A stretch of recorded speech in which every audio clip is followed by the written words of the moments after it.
സുധിയുടെയും ചന്ദ്രമതിയുടെയും തള്ളിക്കെട്ട് സച്ചിയും ശ്രീകാന്തും വർഷയും രേവതിയും എല്ലാം ഞെട്ടിപ്പോകുന്നു. ശേഷം സച്ചിയെയും ശ്രീകാന്തിനെയും സുധി ഡീലർക്ക് പരിചയപ്പെടുത്തി കൊടുക്കുന്നു.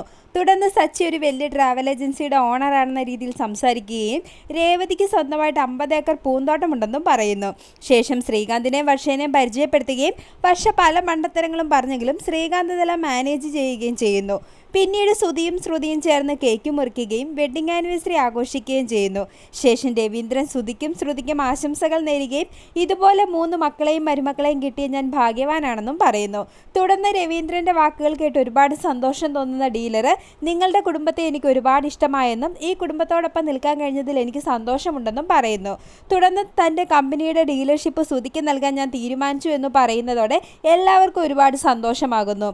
ശേഷം ഡീലർഷിപ്പ് കിട്ടാനുള്ള കാരണം നീയാണെന്ന് പറഞ്ഞ് സുധി ആനന്ദിന് നന്ദി പറയുന്നു. ഇതിനിടയിൽ സച്ചിയുടെ അടുത്തേക്ക് എത്തുന്ന ആനന്ദ് മദ്യപിക്കാനായി സച്ചിനെ വിളിക്കുമ്പോൾ ഞാനില്ലെന്ന് സച്ചി പറയുന്നു. ശേഷം ആനന്ദിന്റെ നിർബന്ധം മൂലം മദ്യപിക്കാൻ ഒരുങ്ങുന്ന സച്ചിനെ രേവതി വീട്ടിലേക്ക് പോകാൻ നിർബന്ധിക്കുന്നത് കാണിച്ച് എപ്പിസോഡ് അവസാനിക്കുന്നു.